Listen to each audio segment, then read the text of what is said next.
right, guys, we are back. It is a new year, 2021. This is the Shillan and Duffy Show, the recap show, being brought to you by the Loudmouth MMA Podcast Network and the SureDog Radio Network. I am your host. My name is Keith Shillan. I am a writer for SureDog and the executive producer of the Loudmouth MMA Podcast Network. Joining me, as always, in the new year, he is the senior editor of SureDog.com. He, of course, is Mr. Ben Duffy. Ben, new year, new you. How you feeling, brother?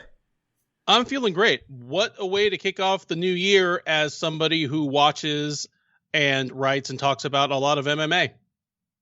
All right, just to pull back the curtain for a second. So we are recapping UFC on ABC 1, also called UFC Fight Island 7, also called, where we like to call on the recap show, UFC Holloway versus Kattar. It is late Saturday night, almost Sunday morning. The event ended about 6 p.m., give or take, on the East Coast. Unfortunately, I had some things going on in my life where I couldn't watch it live. I actually just ended the main event watching it like less than 5 minutes ago. And I just want to jump right into it, man. Can we apologize? Like, should we apologize? Yes. We should apologize because, as they say, y'all must have forgot, and we must have forgot how good Max Holloway is, because this is his performance tonight, or I should say this afternoon, is one of the greatest performances in history. A pillar to post. I mean, we'll get into the records in a second. I have made some bad picks in my life. I might have been a little homer in this, picking Calvin Kattar. I like his team so much. I have a very good relationship with his coach. Not much of a relationship with Calvin himself, where we're friendly, but I have a very close relationship with Tyson Charity. I like him a lot. Out of every coach in MMA, he's probably the one I'm most close to. So I know I'm biased. But I always I will not pick a fight. Like, I didn't pick Rob Font. I won't pick a fighter unless I see the avenue of victory or I'm confident in the avenue of victory. Oh, dude. Nobody who listens to our show would ever call you a New England homer. You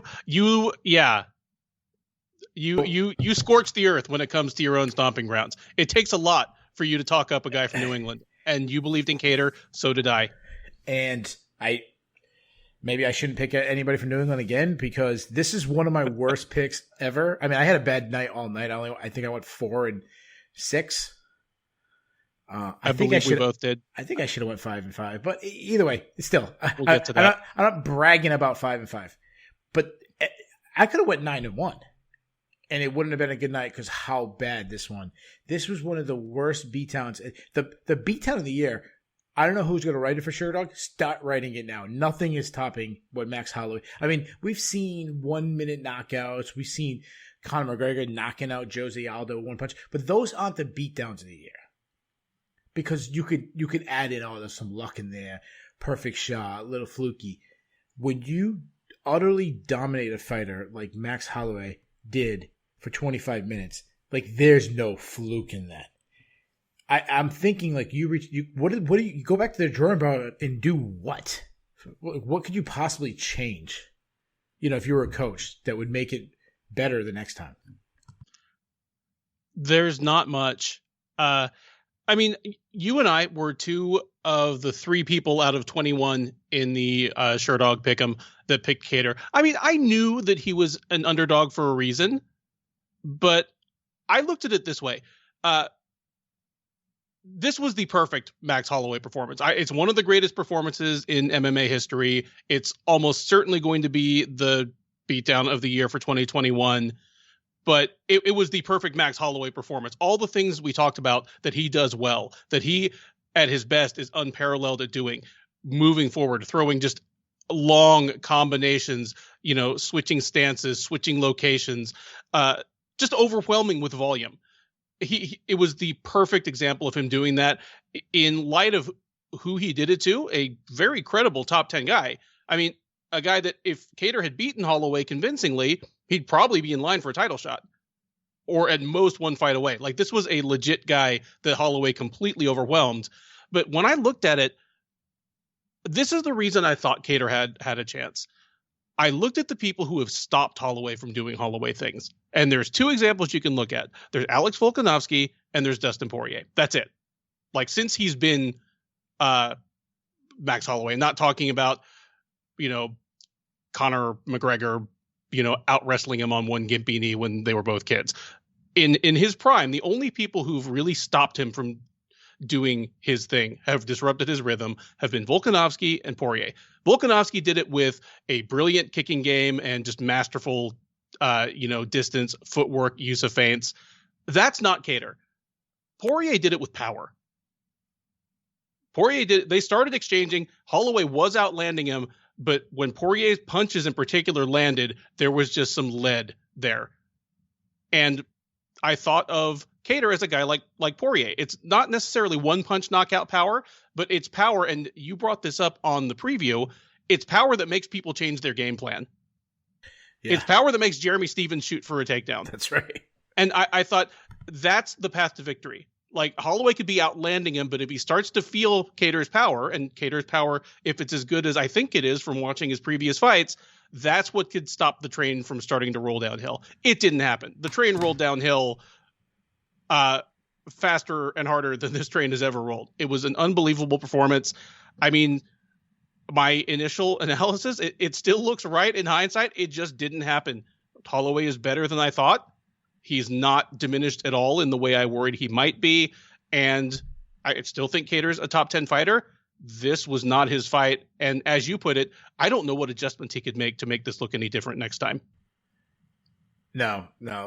I used to coach wrestling, and there was times where the kid would come off the mat and says, "Coach, I'd win if this and that." And sometimes I'd say, "You'd win if you were better than that kid. You're not."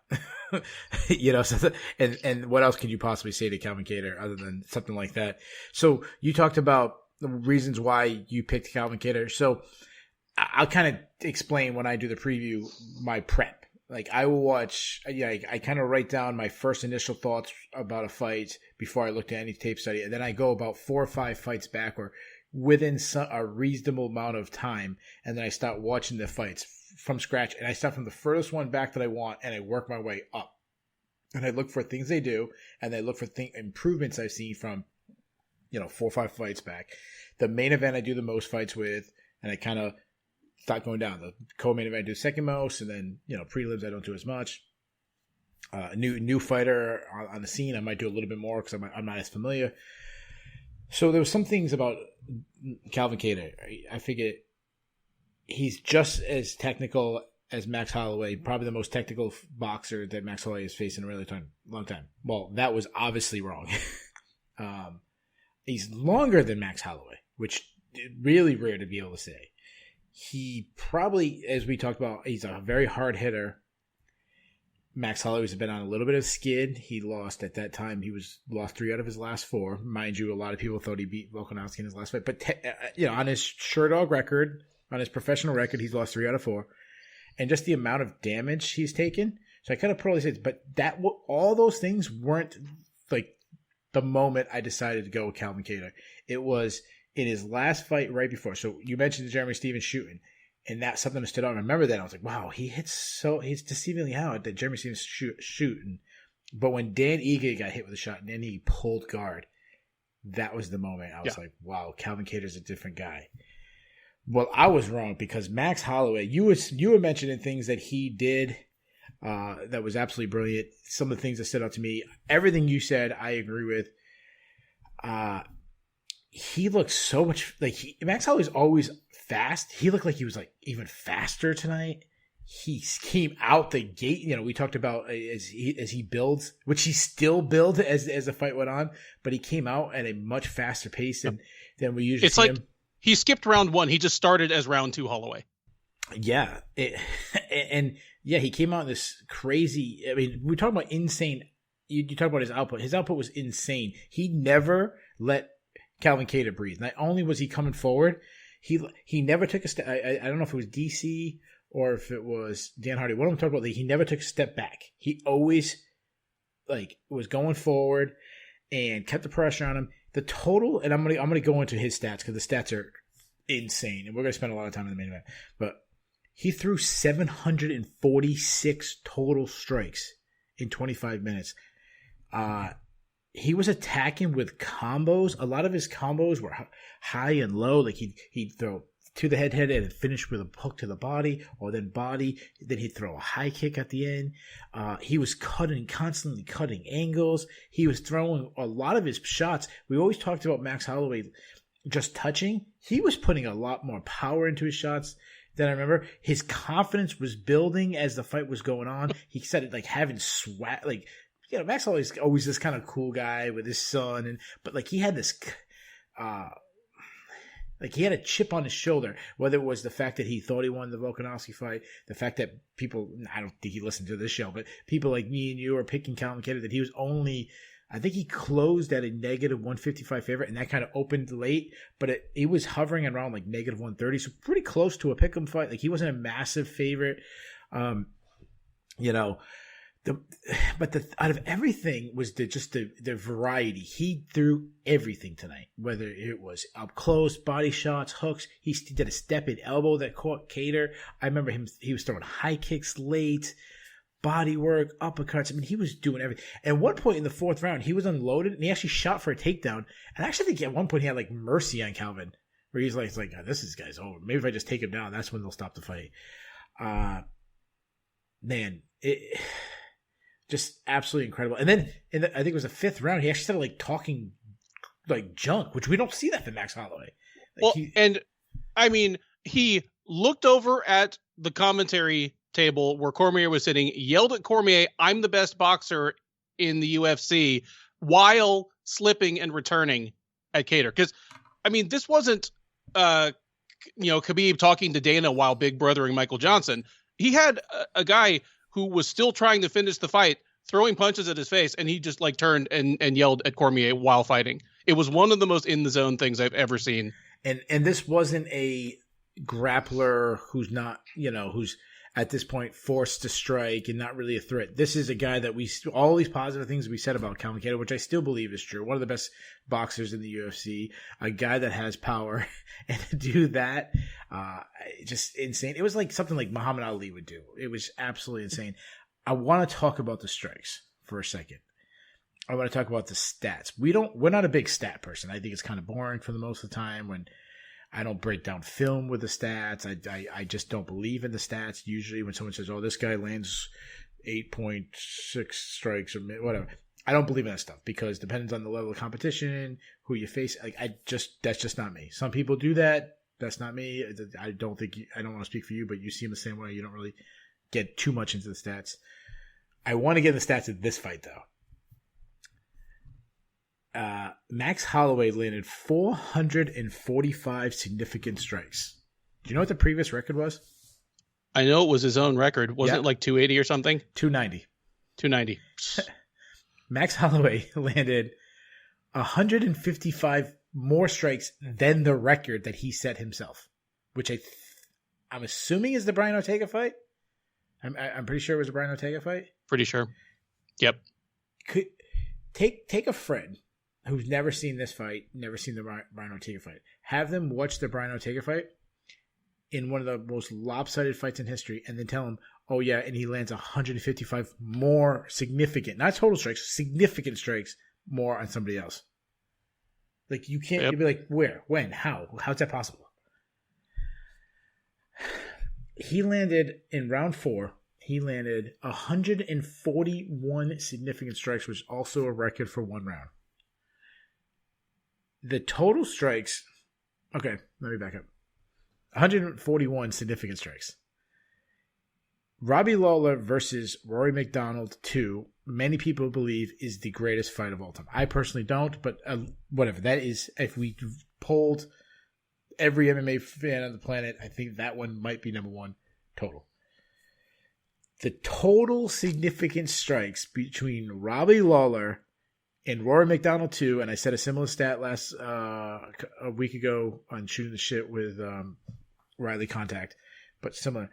the total strikes of both those fighters combined over 25 minutes. So I'm counting 25 minutes times 2 for 2 fighters.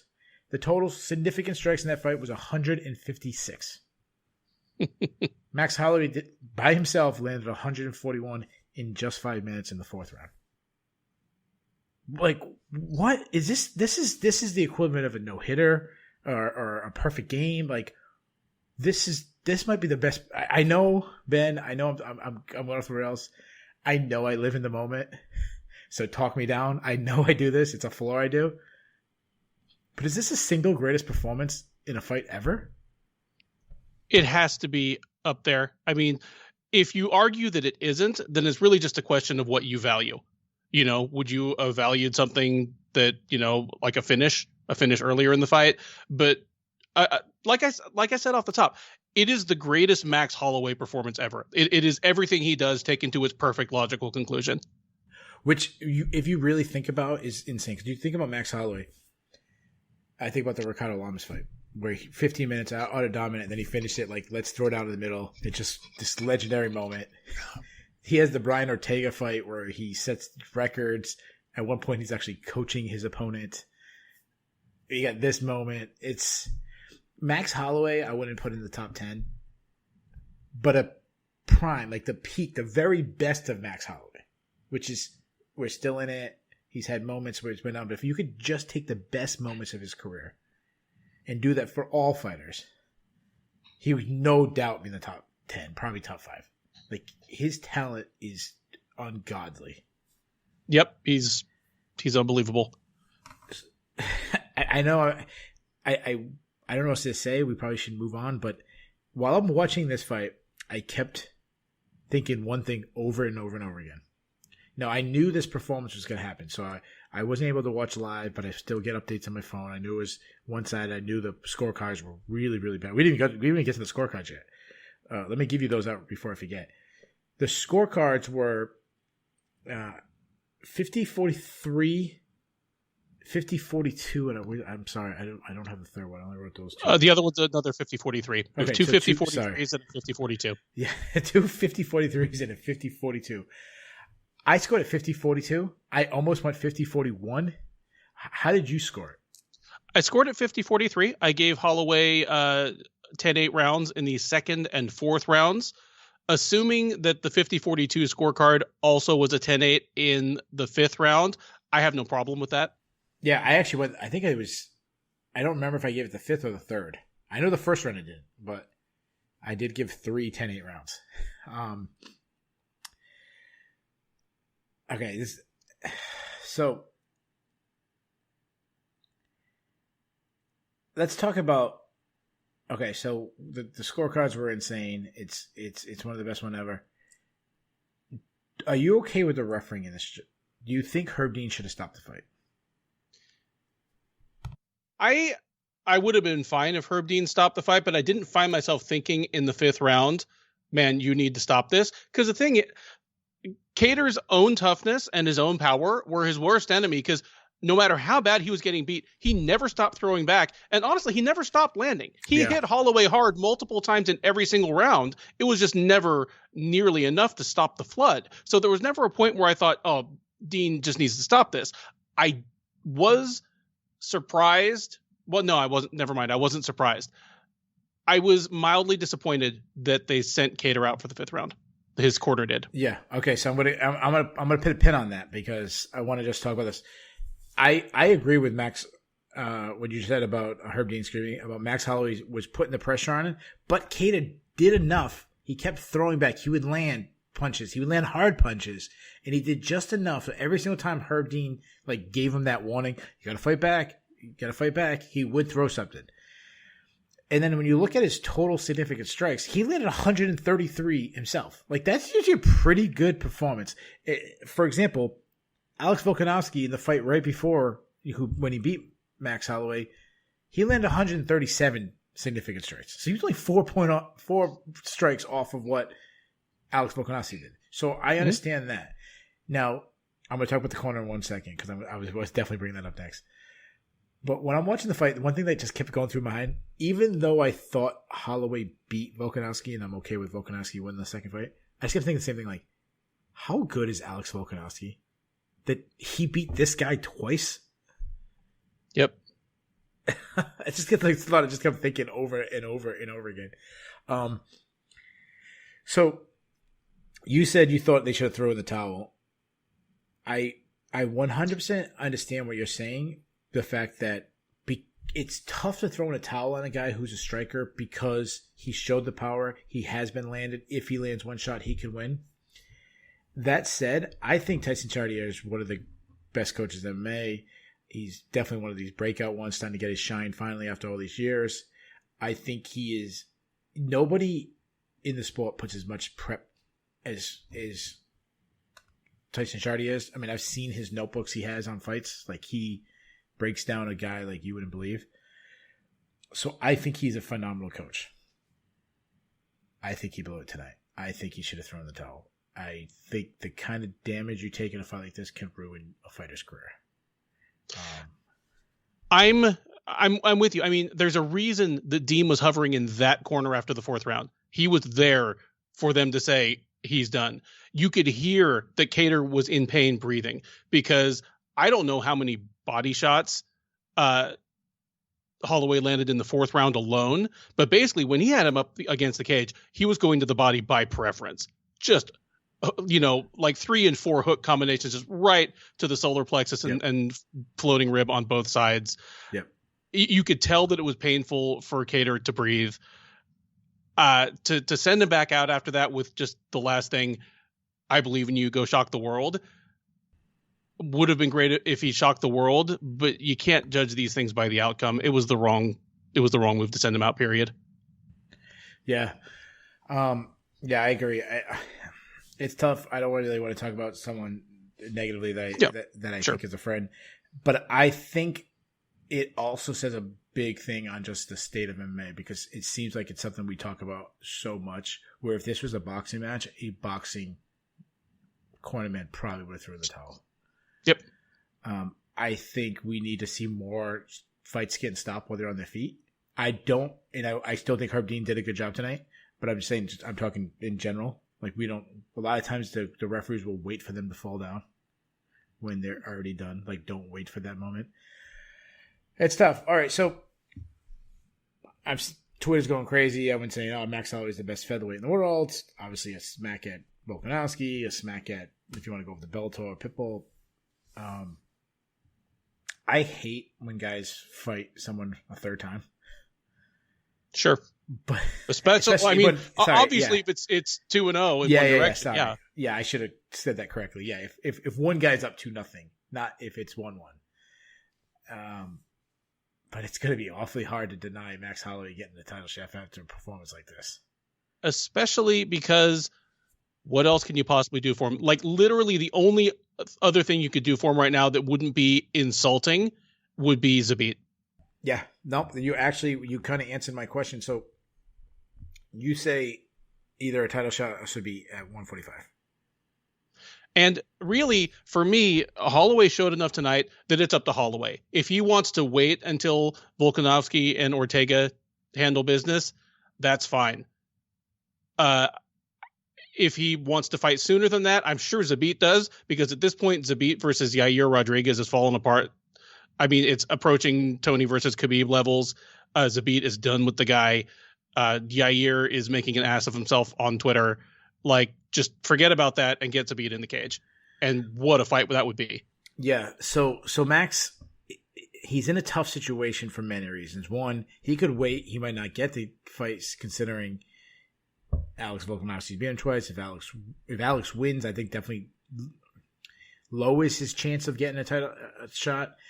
You look over to Brian Ortega now. If Brian Ortega wins, that's ready to go. Then Max might be jumping the line. It might be one of these, when you do, those little games. If yes, go this way. If no, go that way. Like, it might be something like that going on with featherweight. So this is what I would do. And here's the other problem I didn't mention, is they're fighting March 27th. That's what's scheduled. They're in the co-main event at UFC 260, Ortega and Volkanovski. That's over 2 months from now. Then you figure recovery time when they come back.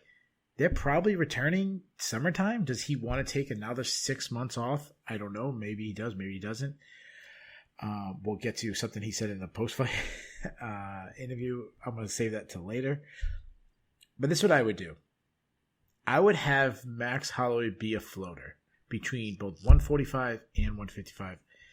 I would have Max Holloway either, if Ortega wins, jump right to a title shot. If he doesn't, maybe you fight Zabit with the winner gets a title shot against Volkanovski. The other thing, I don't hate if he goes like the lightweight route and throws himself in the mix. That's that division with Khabib. Maybe coming back, maybe not coming back, whatever answer we didn't get today.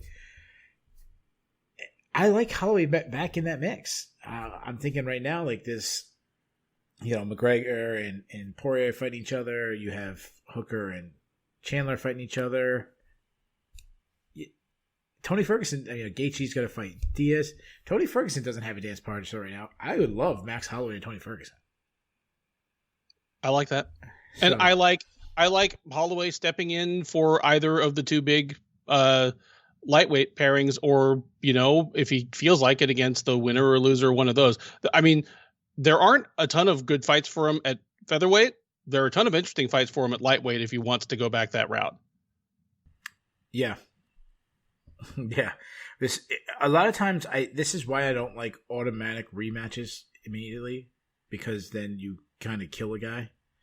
And if they stick around the division, something that we had with Joseph Benavidez for a long time, where he lost twice to Demetrius Johnson. And he had a gap between his fights, but still, like, when you have a guy fight right back, we had that with Joanna, when Joanna lost to Rose twice. Like, we've had those situations, and it's always tough. Let's go Calvin Kattar. We'll do it real quick. He's got to go, you got to go the opposite direction. Maybe go put someone below him now after a performance like this. What would you do? Well, I actually don't.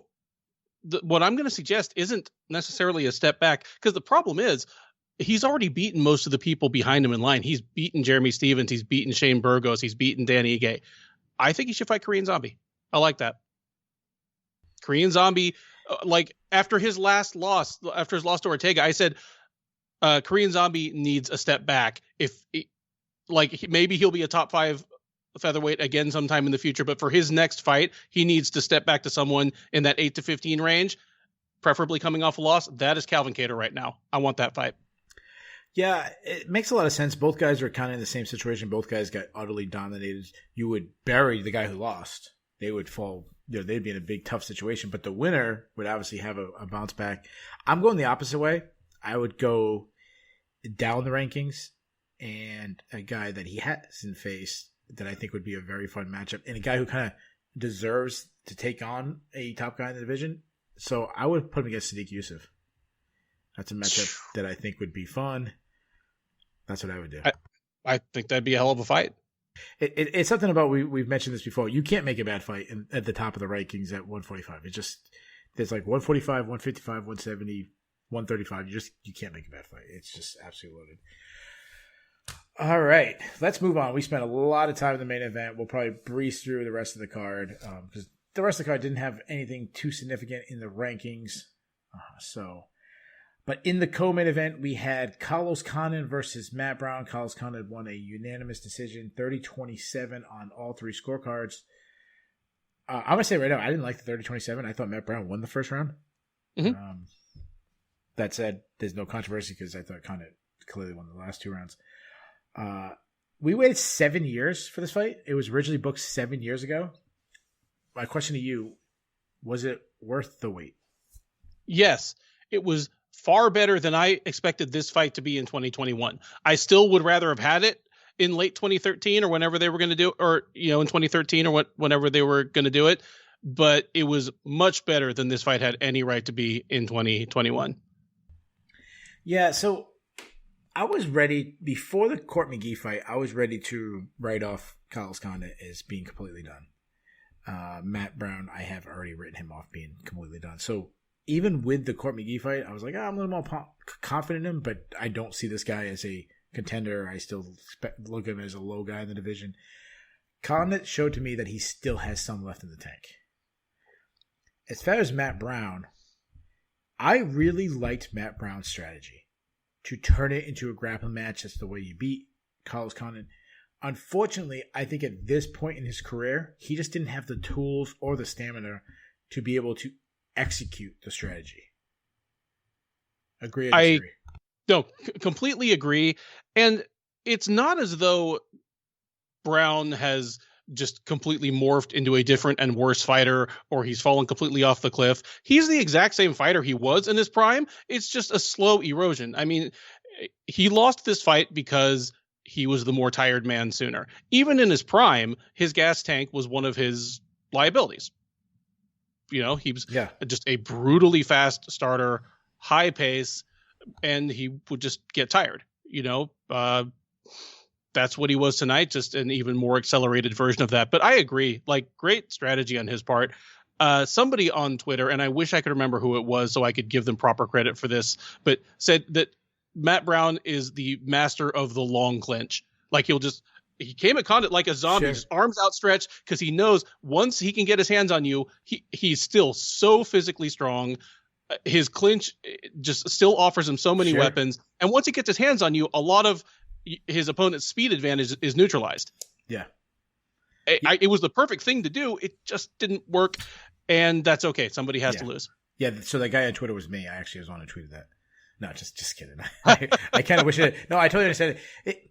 He's that, like, a strong old man that, like, they bring the daughter home too late and he just grabs you. Like, that's Matt Brown. He just will, like, grab you and shake you and scare everything out of you.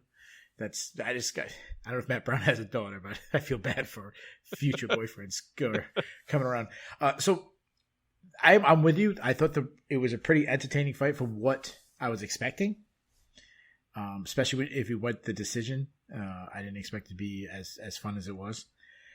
What I did not like is I understand that the commentary team has to, like, pump these guys up. It's their job. You have to oversell these guys. I don't think beating Court McGee and beating Matt Brown should have John Anik talking about Carlos Condit fighting a top 15 opponent. And they mentioned someone in particular, and I was like, what are you thinking?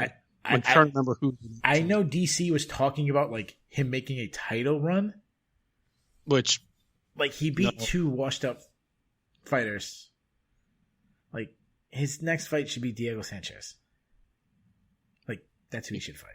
Like, another washed up fighter with a similar, big name like Carlos Condit. Yeah, I mean, the main event in 3 days is Neil Magny versus Michael Chiesa. Michael Chiesa thrashed Condit, and Magny would do the same. And those guys are, like, at the very outer edge of the top 10. That's right. Absolutely. I'll jump to the next fight. We'll kind of mix this one in, but Li Jingliang, I think, would absolutely starch Carlos Condit at this point. Mm-hmm. And he's not even in the ring. I don't believe he's in the UFC rankings. No. I know he's not in the Sherdog rankings. So I would either do, like, a Diego. I know we weren't going to match me, but I'm saying, like, the route for him is fight another aged name or be the springboard for the young guy. Somebody said Condit versus Wonder Boy. That's what it was. I'm like, why would you do that? He's almost made it to the finish line with his brain, like, still working well. Why would you match him with someone who's just going to head kick him, like, halfway back to Albuquerque? And do people remember what Stephen Thompson just did to Jeff Neal, who's very good? I just... Yeah. Anything else you want to say about this, or you want to move on? No, that's it. And if Brown wants to call it a career on the back of that, that is not an embarrassing loss. No. That was Matt Brown going out like Matt Brown. Yeah, I hope Matt Brown is one of these guys who retires and doesn't, like, hold on too long. And, like, I don't want to see him get knocked out of his career. I don't want to see him doing bare knuckle boxing or fighting... or getting people over in Bellator, or being a name in the PFL tournament. Like, I don't want that to happen. Like, I want him just to retire. But it's hard to say that. When these guys have to, they got to put food on their table and feed their kids and stuff like that. But before that, Li Jingliang was the biggest underdog on the card. He is already... I don't think it's going to finish as the upset of the year, but right now it's leading the pack of upset of the year. Li Jingliang knocked out Santiago Ponzinibbio, who's making a 2-year layoff return. He was red hot when he last fought in the UFC, and he was brutally knocked out. My question to you, does this KO, and I know the answer is a little bit of both is the answer. This is something that John Franklin used to always ask me, and I would always cop out and say a little bit, in the between. But I'm going to hold you to this. Only one side. Does this KO say more about where Li Jingliang is, or does it say more about where Ponzinibbio has fallen? Oh, I can answer this one all day. It says more about Ponzinibbio. The only question is whether Ponzinibbio was rusty or whether he is diminished permanently. You and I both picked Ponzinibbio to win this one. I said, and you agreed, even though I favor him to win, there is no way someone who's been off for as long as Ponzinibbio has, for the reasons he has, should be a 3.5 to 1 favorite over anybody, because there's every possibility that after a staph infection in his bones, after surgeries, and after COVID, he's not what he was. He was not what he was tonight. The only question is whether that's some rust that he's knocked off and he'll be back, or this is the new reality.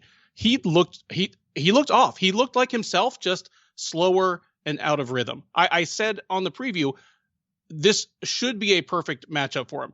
If he's still the guy he was, someone who marches forward throwing wide looping hooks like Jing Liang, he should just put him through the wood chipper. He didn't. He got caught with one of those shots and knocked the hell out.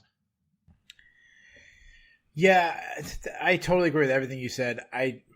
We're talking about where should Li Jingliang get into the rankings, the Sherdog rankings, based on beating Ponzinibbio, who last was, when he was around, he was in the Sherdog rankings. And I don't know where it's going to fall, but it didn't seem like a lot of confidence behind that, which to me tells you like that says more about Ponzinibbio. Like he beat a former top 15 guy, or a guy who, if he was still active, would be a top 15 guy. And I also think that, like you mentioned, the time off, the injuries, the staph infection, like there's all these things. But also when you look at Li Jingliang, he's so inconsistent. Like we've seen him have brilliant performances like this. Was it just two fights ago? Alessio Selesky dos Santos, he had a like eye-opening one. It was like, oh wow! And then he went against Neil Magny, and a lot of people were like, would pick Li Jingliang was like a little trendy underdog pick, and then he looked terrible against Neil Magny. Yep. And now he looks. This one is all right. Going back to the Max Holloway one, this one you could actually throw a little bit of fluke in there because there wasn't much exchanges. Boom, he landed a big shot. Ponzinibbio went down. So like we talked about earlier about the Holloway, you can't say there's a fluke because it was 25 minutes dominance. This you can kind of say maybe did he just land a perfectly timed shot? I don't know. So it's good for the UFC because China is a growing market for MMA. Obviously, it's one of the leaders in the world, the biggest, most populated country. I believe it's the most populated country in the world. Yep. Yeah, I know India's up there too, but yeah, it's one of the most populated. It is the most populated country in the world. It's obviously one of the dominant forces in the world. They have a female star. They have a female face of Chinese MMA.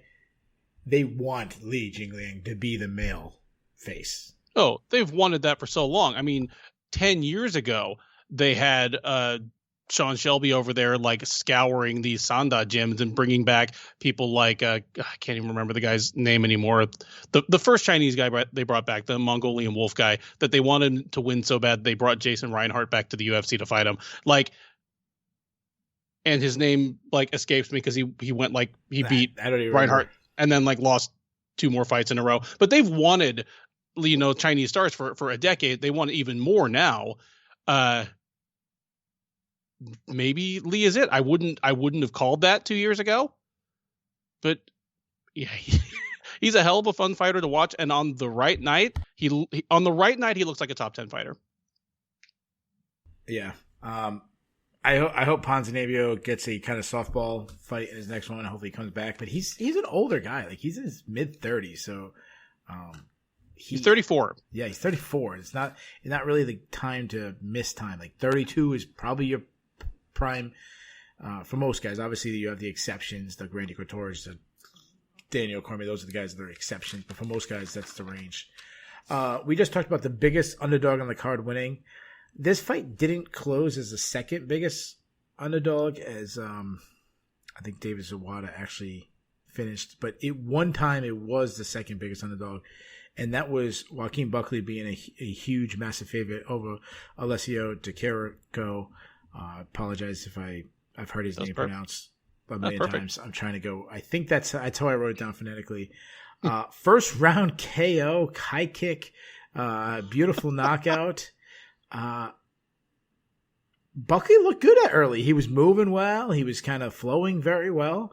And then he walked straight into a perfectly timed high kick. Yeah, that really sucks. It's great for Italian MMA. Italian MMA is red hot right now with Di Chirico getting a win. Obviously, Marvin Vettori is doing big things. I have nothing else to say. It was over quick. Yeah, we both picked Buckley. I believe neither of us picked him to finish because Alessio Di Chirico had never been knocked out before. I saw avenues to victory for Di Chirico. He was going to be the much bigger guy. He has a good chin. I could see him wearing out Buckley, who, his gas tank is a question mark and his defensive wrestling is not good. But if you told me that Di Chirico was going to win, that is not what I would have drawn up. Yeah. So with Buckley, and I don't want to talk too much about Di Chirico. I mean, I feel like he is what he is. He's a tough veteran. He's never going to be in title contention. He's he is what he is at this point of his career. But I'm glad that he did get a big win. Kind of weird post-fight thing that he did with not talking to Anik, saying, I understand he was trying to be very respectful to his opponent. He was trying to be respectful, but as a guy who's never been knocked out in his career, he may not understand that the UFC does not interview concussed fighters. Yeah. he might just not know. No. And I definitely don't think he was trying to be a dick. It came off that way. Like, even DC was like, and he was gonna say that, he was like, no, I'm not gonna do that, because I think everyone knows he was not trying. He was trying to be the complete opposite. It just didn't. Maybe he's lost in translation, kind of thing. The also thing he's got to remember, like, they can't interview both guys just because of time. Like, we already have these million commercials. We gotta, walkouts and all this stuff. You already have 14 fights on a card and stuff. Not good. It seemed like heading into this fight, there was like two camps when it came to Buckley. You had the all aboard bandwagon. This guy's incredible. He's going to knock everybody. He's the big killer. No one wants to face him. James Krause is crazy. He's going to knock out James Krause, blah, blah, blah. You have that camp. And then you had the other one that's like, oh, he had a lucky kick. He's not that good. He sucks. I feel like both of us were a little bit in both. Like, if we talked to one person from one camp, we'd pump the brakes in that one. If we talked to someone from the other camp, we'd pump the brakes in that one. Are you leaning... And I don't want to say, like, obviously I'm talking to the two most extremes, but are you leaning towards one camp now? I'm not. He's the same fighter I thought he was. If he had knocked out Di Chirico with something highlight reel, like a bigger man who'd never been knocked out before, I might have leaned one way rather than the other. But this didn't teach me anything about him. I still think he's probably not a long-term top 10 guy. I still think he is not done picking up performance bonuses in the UFC. Yeah, no, that's exactly how I look at it. I look at this guy. He's probably going to hover around 20 to 30 range. He's going to be exciting. He's going to be undersized. He'll probably go down to welterweight eventually when he goes against a middleweight who clinches him and just muscles him against the cage. He'll eventually have to, go down. But we're both in the same camp of that. Before that, we had two undefeated Contender Series alumni battling as Puna Soriano took on Dusko Todorovic.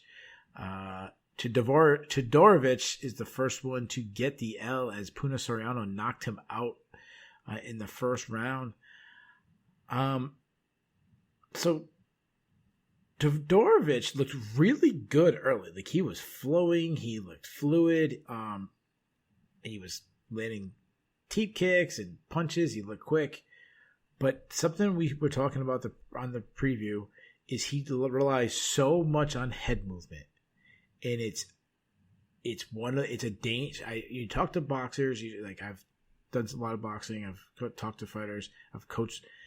Head movement is a dangerous thing. When you slip a punch, it leaves you in a position to land, but you're going in that danger zone because you're slipping a punch. I think about it like an obstacle thing, like in the Super Mario or something, like the thing swinging by and you got to time it.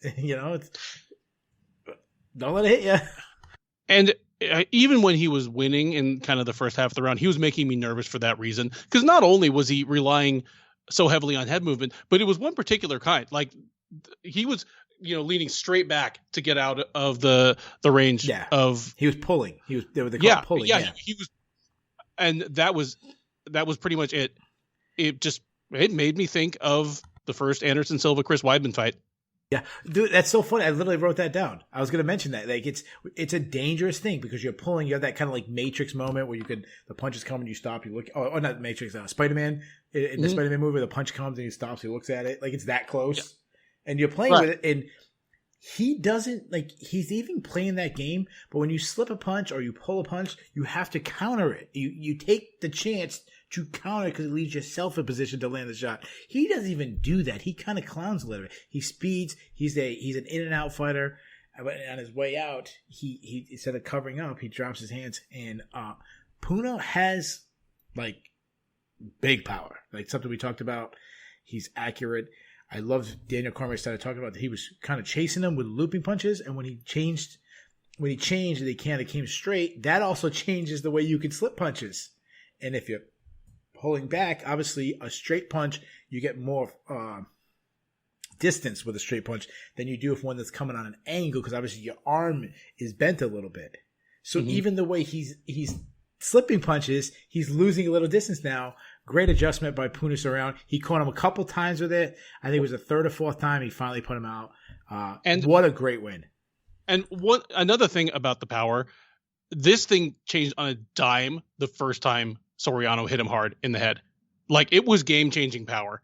Like, Todorovic just was out of sorts after that. Like, he was back up. He wasn't wobbly on his feet, but his reactions were not the same after the first hard one that Soriano landed. It was like after the first one, I was like, if Todorovic can make it to the end of this round, I bet he can get this fight back, but he didn't even make it to the end of the round.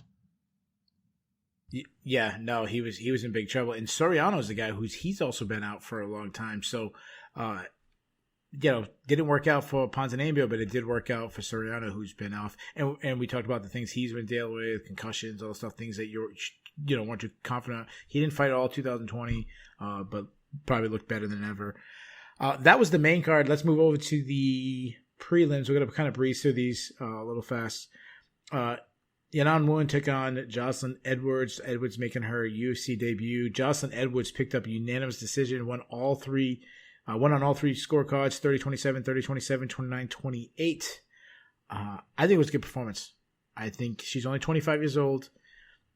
I'll let you talk first. What did you take from this fight? Was it a good performance? What was your overall thoughts? I thought it was a good performance. I mean, it wasn't off the charts good because I came into this saying the shine is off of Wu. I'm not sure she's UFC level, but she's at least borderline UFC level. She probably won't even be gone after this. So she's a UFC fighter. And I thought Edwards won all three rounds. The things that I knew Edwards did well, like she's a hard kicker, especially, to the legs and body, likes to throw both and has game-changing kicks. She did use those, especially later in the fight. I was impressed by how comfortable she was on the ground. She's a good offensive grappler, but just did a real good job more than holding her own. And they kind of position change heavy scramble based grappling that Wu kind of forced in the first round. Edwards was there and maintained the dominant positions and was able to threaten. Like she had her fighting off an armbar for her life for like a minute and a half in the middle of the round. Yeah, honestly, you must have just looked about everything. I was going to say, you said the thing that jumped out to me was the fact that we didn't know about her ground game, and she showed us ground game. She had a couple reversals. You mentioned the armbar. At one point, she actually had a mount early in the first round. Took her back early in the first round.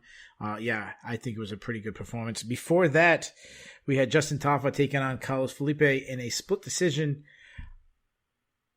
I will say this. So I thought it was a fun fight. Like, for a heavyweight fight, obviously there's a heavyweight fight that goes to a decision usually is so bad that, have been somewhat entertaining makes it seem like fight of the year, like candidate. But I thought both guys are fairly athletic. I think both guys are faster than they're advertised. I think I love the moment where they were forehead to forehead. I think it was the third round. They were forehead to forehead, throwing tight inside shots, kind of doing that boxing drill where you there's like kind of two drills. There's one drill where one guy purposely stands in the corner and you stand there and they can't get out, and you kind of have to learn how to phone booth fight. Or you also have that other drill that where you stick your foot on like two blocks, or sometimes they do it in a tire where you can't get your foot out. That actually, to see that happen in a UFC fight, I thought it was like, I was going crazy. Like, that was awesome. That said, I scored it for Tafa. I thought Tafa won fairly easily. I scored it for Tafa as well. I gave him the first and third rounds. I thought the first round was clearly a Tafa round. I thought the second round was pretty clearly a Felipe round, and the third round was the most competitive one, but I still gave it to Tafa without even really thinking much about it. So I'm with you on that. If you had told me yesterday that this fight was going to go to a decision and that the wrong guy was going to win, I would have said, okay, both those guys are on my cut list. Absolutely. So by that standard, that neither of them is on my cut list today, this was a hell of a fight. Win or lose, Tafa looks better than he has in any of his other UFC performances. Win or lose, even when he, flattened Juan Adams. Yeah. Here, I mean, he fought for 15 minutes. He kept up a respectable work rate by heavyweight standards, and was, still throwing hard in the third round. He looked pretty good. Yeah. Yeah, and actually, I think Felipe the same thing. Like, the guys won back-to-back fights in the UFC. Neither one are fight of the year candidates or anything like that. But he's on a 2-fight win streak. When he fought against Sergey Stevyak, he looked like the worst, like, heavyweight on the roster, or at least one of the worst. I think whether you think he won this fight or lost this fight, he showed that he's not bottom of the barrel heavyweight in the division. I think some of that might be his look. He's got an extremely big belly. Though I actually thought he was a little slimmer for this one. But same thing, like, they were both throwing hard. And this wasn't, the 15-minute and then they're both tired and throwing the haymakers. Like, they were throwing some good, they still had some good snaps. Felipe would hurt Tafa to the body in the second round. Like, I thought it was a pretty entertaining fight. So we talked about 2 upsets already happened. Well, the other one that almost happened, we almost had another third. So the top 3 biggest favorites on the card almost all went down. Ramazan Emeev won a split decision over David Zawada. He won 29-28, 29-28, and 28-29. Emeev, to me, is good fighter, but not a great fighter. And specifically, I think people overtalk his wrestling. Maybe I might have fallen this to myself. He's a good wrestler. He's not a great wrestler. And though he won this fight, unless he finds a way to solve the calf kick problem, to check kicks, he's got a level that's going to be like he has a peak. We've already seen it, because better fighters are going to destroy him. And then that said, I actually think Zawada is better than I expected. Like, Zawada, he won his last fight. He almost won this fight. And I'm going to have your comments. I'm going to make one more comment when you're done and see if you agree. But what was your overall thoughts on this fight? Yeah, it was almost an upset because Emeev did not look as good as expected. I think you might be right about the wrestling. There's a certain mental laziness, and I'm as guilty of it as anybody, that when you get a guy coming in from Dagestan, that he's got the Dagestani special, the foreguard through the head and beard, just like the one length all over haircut. You're like, oh, this guy must be a fucking wrestler. He wrestles bears, and he is a good wrestler. The one time he committed to a well-timed level change, he put Zawada on his back with no effort whatsoever. But certainly he's not going to be able to put down quality welterweights in the UFC with kind of like half-ass attempts. From the clinch or collar tie, which is what he was trying on Zawada. Yeah. And on the other side, Zawada's ground game looked better than I expected. When he did get put down in the first round, I was impressed with his guard. Like, I may have had no chance of advancing. And he was just constantly kind of switching from like full guard to like, half butterfly, just kind of keeping him off balance until he was able to get back up. It was textbook. And I thought there was a good chance that if they went to the ground in the first round while they were still fresh, that it might be over there, but Nope. So the couple of things that I want to talk about that you said that I agree with you. You talked about his wrestling, especially his clinch game. I think Amev, his entries are very good. His timing on his takedowns are very good, but I don't think his clinch game is that strong. He really struggled to get Zawada down from there. But really telling to me is that, to me, he doesn't have top control. He struggles to keep guys down. And, you can have great entries, and whatever you want to call it, entries, drop steps, shoots, whatever. But if you can't keep them down, all you're really doing is wasting your own energy, because you're the one doing the explosive movement. And I think we saw that in his last fight. He kind of gassed out. This one, he kind of slowed down. But one thing I want to talk about, I think David Zawada blew this fight, and I'll tell you why. In the third round, I had 1-1 heading into the third round. Maeve got a takedown. In Zawada actually reversed position. Mm-hmm. There was about 3 minutes left. So I'm like, if he rides him out, he's gonna win. He's gonna win this. And he was in side control, and we went from side control to mount. And as soon as he mounted him, he gave Ameev the chance to bridge over and come back on top.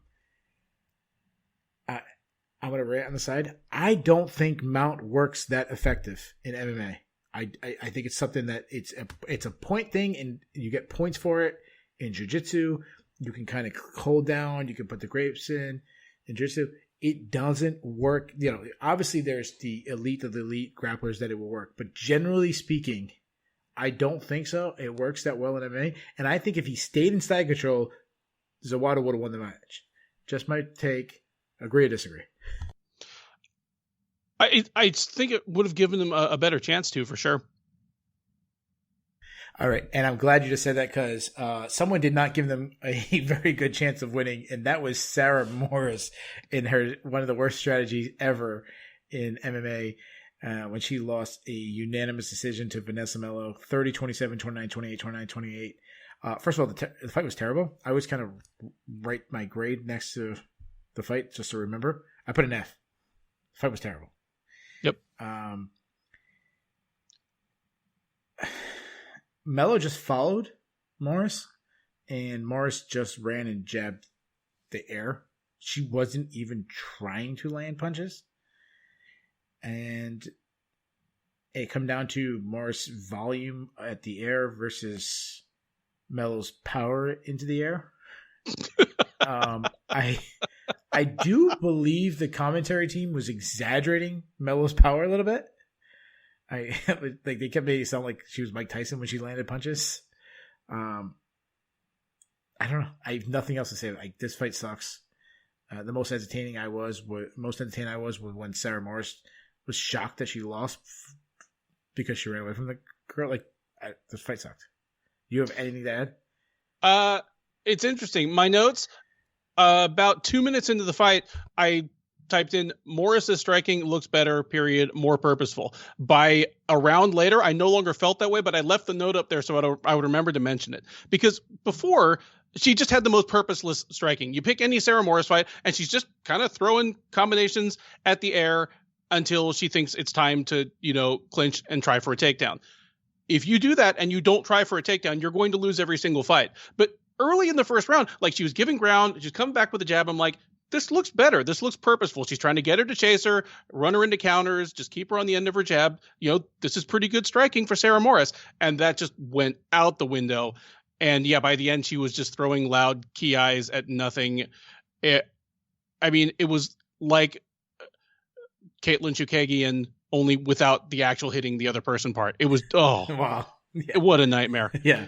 So it's funny, 'cause I don't know I think it was DC. When she was circling so much, we both had the same idea. I'm like, she's trying to draw a overextended punch to drop it down under. That's what I was expecting. Actually, it was a good shot. Same exact thing. I started like, oh yeah, she's trying to get her to chase into a takedown, and then she just didn't shoot the takedown. And then I was like, what is she doing? It looked like a karate team warming up, going around in circles warming up. And the coach told them hey guys, stop warming up. And the coach went in the back to take a phone call, and they had a phone call for a half hour and just assumed that they would stop Just running around in circles and start doing other drills. Like that's what I felt like happened. Like Morris was waiting for someone to tell her, like, okay, one must are over. Anyways, the first fight of the night, Austin Lingo versus Jacob Kilburn. Lingo won a unanimous decision 30-27, 30-26, 30-26. Kilburn's tough. Like he got hit with some tough shots and he kept going. I'll give him credit for that. Lingo's got good, actually. He's got really good power. We knew that. We talked about him being just a pure puncher, sits on his punches. But what's really stood out to me in this fight was Lingo's improved takedown defense, because we saw how easily he was taken down in his UFC debut. That was not the case. I think Kilburn shot like 10 or 12 times, something like that. Only got one takedown. That was what really stood out to me. What did you think about this fight? One of my notes was, Kilburn unable to finish these takedowns, whether just because he wasn't fully committing or couldn't finish them, or it's an improvement on Lingo's part. Yeah, Lingo was just able to fight off these entries with just a single underhook and just kind of, shuck him off and get out of there. Kilburn, except for the one time, was never really able to get to his hips and legs. Lingo has power. We knew that. Impressed by the differential in hand speed and the straightness of his punches early on. But yeah, it was just Kilburn's chin versus Lingo's power. Lingo has power. You could tell even into the third round, those punches, they would put Kilburn's head on a swivel, just like turn his head halfway around. And he was still there, still trying to win the fight. I scored it 30-27, not 30-26. I didn't see a 10-8 round there. But good performance by Lingo. Yeah, when I first started watching, like he dropped him like 15 seconds in, and it was like, oh yeah, this is exactly what we predicted, a first round knockout, and Kilburn stuff just made him fight through. So there you have it, guys. We have covered all 10 fights from UFC Kattar versus Holloway card. The one fight that we previewed that we did not get to see was the Phil Hawes fight, as Phil Hawes has an undisclosed. They said it was not COVID related why he was removed from the fight, but leg injury. Leg injury, but he wants a quick turnaround though. They said. I mean, maybe he's got like an open sore from staph or something on there that he can clear up in a couple weeks. But yeah, something to do with his legs that. Well, they were talking about they were talking about getting him on Wednesday's card or Saturday's card. Then I don't get it. I don't know. Anyways. Let's get to the fun stuff. We have the Bulls and the Bears and the cut list. I'm assuming you want to do the cut list first? Cut list, for sure. All right. So the cut list, if you're unfamiliar with the show, this is just where we say, if we were running the UFC, obviously you have to make room for other fighters come in. Some people have to lose their jobs. Who would you cut from the UFC? I expected this list to be much longer than it is. But as it stands, the only person on my cut list is Sarah Morris. She is now 6-7 as a professional mixed martial artist. She is now, I believe, 3-6 in the UFC. That's entering the territory of the worst record anyone's been allowed to have before getting cut. And while bantamweight needs help, it does not need help that badly. Yeah, so the way we do the cut list, you have to be on both of our lists to be cut from what we say should be cut from the UFC as the Shillan and Duffy cut list. I agree. Sarah Morris was on my list. Every reason you said. She's 1-5 over her last 6 fights, as you mentioned, losing record. I also had Jacob Kilburn.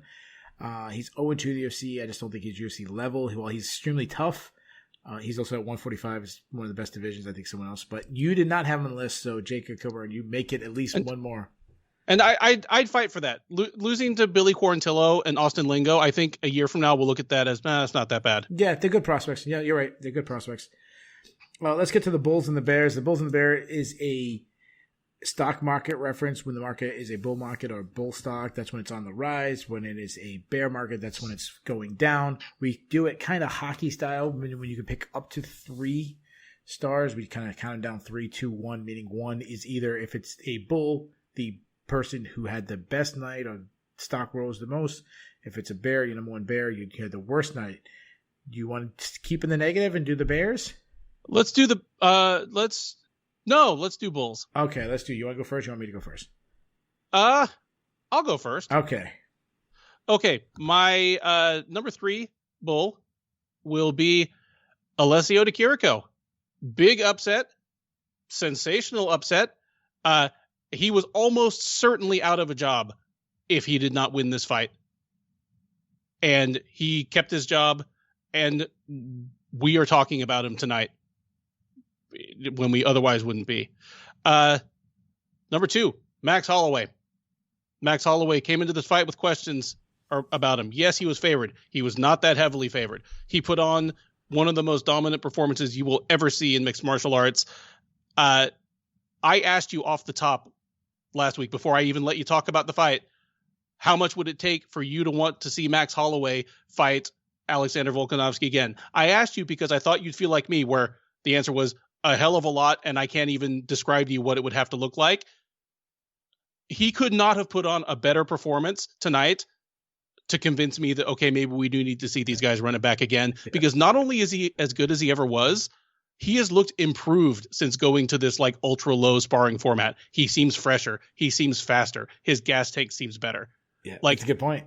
The only thing he could do is convince me that he's still improving, and he did that tonight. So he's my number 2. Number 1, ABC. When this card flipped from the prelims to the main card, it went from a bad card to a very, very good card like that. Like call. If you split, I don't know what my final grade will be, but my grades for the separate halves of the card are like C- and A. The ABC couldn't have asked for anything better. They had some shocking finishes that weren't too bloody guts and gore that they have to like mop the octagon between rounds. All the fights were at least good, and the main event was riveting. So my number 1 bull, the new broadcast venture with ABC. That is a great point. I'm not going to give you crap because when you didn't have Max Holloway, number 1, I literally changed my bear to Ben Duffy for not picking Max Holloway. I was going to change it on the spot, and then you threw ABC, and I'm like, oh, dude, that's actually a really good call. So, and he's part of the reason. So you're not making my bear list anymore. I'll give you my 3 bears. Again, this is a negative thing. I'm sorry. I'm not going to do bears. I'm going to do bulls. These are the positive thing. My number 3, Carlos Condit. It's good to have a name like Matt Brown on your resume, even though it's, late career Matt Brown. Also, he's now on a 2-fight winning streak. I hope he takes one more fight, gets a win, goes 3-3 and moves on. I doubt that's going to happen, but Carlos Condit is, John Anik and DC's talking about title runs. So, my number 2, Puna Soriano. The guy's undefeated, now 2-0 in the UFC, 2 first-round knockouts. You couldn't ask for a better start to his UFC career. And my number 1, I didn't put ABC, but that was a great call. But my number 1, Max Holloway. Besides everything we said in the opening, he also did something extremely brilliant, even if it doesn't happen, which I don't expect of him. But he said after he wins, I'm sticking around because Poirier and McGregor are fighting each other. If something happens, I want in. To even throw that out there where it's not going to happen, just to keep your name in people's mouths for another week during a McGregor week is absolutely brilliant of his part. Just when he did a no-hitter, like he did a no-hitter in his performance in the cage, it'd be like someone threw a no-hitter and he also hit a grand slam to win the game at the end. Like, just what a performance by Max Holloway. Let's go over to the Bears. These are the guys who did not, guys or girls or storyline or whatever, they did not have a good night. I will start this one. Number 3, we already talked about her, but Sarah Morris, you mentioned she's going to now have a losing record at MMA. Not a good night. Number 2, Santiago Ponzinibbio. He left the UFC ranked, comes back, gets knocked out by a unranked guy. But worse, now instead of being he was a ranked guy, we start talking about a guy who hasn't got a win in over 2 years. And my number 1, Joaquin Buckley. This is the guy that had all the hype in the world. Now he loses to a low-level middleweight. He lost a lot of shine in many people's eyes, so I think his stock fell the most. Who are your Bears? I'll throw Joaquin Buckley out first. He's a guy that you and I both agree probably not a future title contender, but someone who's just going to live and die by the highlight. So to end up on the wrong end of a highlight against a guy who was fighting for his job, I agree, not a good look. You can make it a long way in the UFC by getting highlights and being an exciting fighter, but you do have to win enough fights to justify staying on roster. So, if he can't beat this guy, what are they going to do with him next? I will throw out Dusko Todorovic. Anytime two guys enter the octagon undefeated, generally speaking, something has to give. But the way he lost was disheartening. He was out of sorts as soon as he tasted some serious power, and he was really never back in it after that. It was just a matter of seeing whether he was going to survive till the end of the round. And then, apologies to, my man, Alex Morono, but he also provided us our second lost mouthpiece fiasco of the Fight Island era. Like, can we not do something about this? Because this time, it bought the losing fighter a respite. It didn't make a difference this time, but it's going to make a difference one of these times, and we're going to be screaming about it. Yeah. I can just see Yoel Romero, who's now in Bellator, Yoel Romero finding a way to stick. He just reaches, he just takes it out of his mouth and sticks it under the cage. Oh, I didn't mean to do that. and then suddenly not understanding English in between when they say, "Oh no, you need your mouthpiece," and pretend he didn't know. Number 2, Sarah Morris, for all the reasons you said. If this isn't her final bow in the UFC, it should be. And number 1, much as it pains me to say, because I really enjoy him as a fighter, Calvin Kattar. In a division like featherweight, you don't get many cracks to break through that ceiling. It's hard to break into the top 15 in that division. Once you're in the top 15, you have to string together a couple of impressive wins to even get a shot at a top 10 or person, and then after that a top 5 person. Kattar almost skipped that middle step because he went straight from beating Dan Ige, who like himself was kind of a 10 to 15 guy, straight up to taking Max Holloway, at worst the number 3 guy in the world. Yeah. You don't get many chances like that. He may never get another one. So it is a Bears moment for him, and that makes me feel bad. Yeah, he's been in 3 main events. He's lost 2 of them now. I also think about, every time he's had a big step up. You go back to Moicano, he's fallen a little short. So he's getting there. Just got to find a way to get over the hump. Anyways, let's do the grade. What was your overall grade for the card? I will give this card a solid B. If it had started with fantastic prelims and ended with a mediocre main card, I'd be saying C. But hey, all's well that ends well in the mind of the recency biased like us. So it was a sizzling main card. Good night of fights. Yeah, that's actually the same exact grade. I think the main event and the main card really saved a kind of sluggish prelims. There you have it, guys. We have covered all of UFC Fight Island 7, UFC on ABC 1, UFC Holloway versus Kattar. Very in-depth, as we like to do. I'm going to give you guys just a little background on what's going to go on this week. This week's a little different than most weeks, as we have a mid-week card starting at ungodly hours. So me and Ben, we're going to do our preview for the Wednesday card. That's the Chiesa versus Magny card. We're going to do our preview tomorrow night. We'll be taping it very late Sunday night, so most people will be listening to it on, earliest would be sometime Monday morning. We're going to change our recap than what we normally do.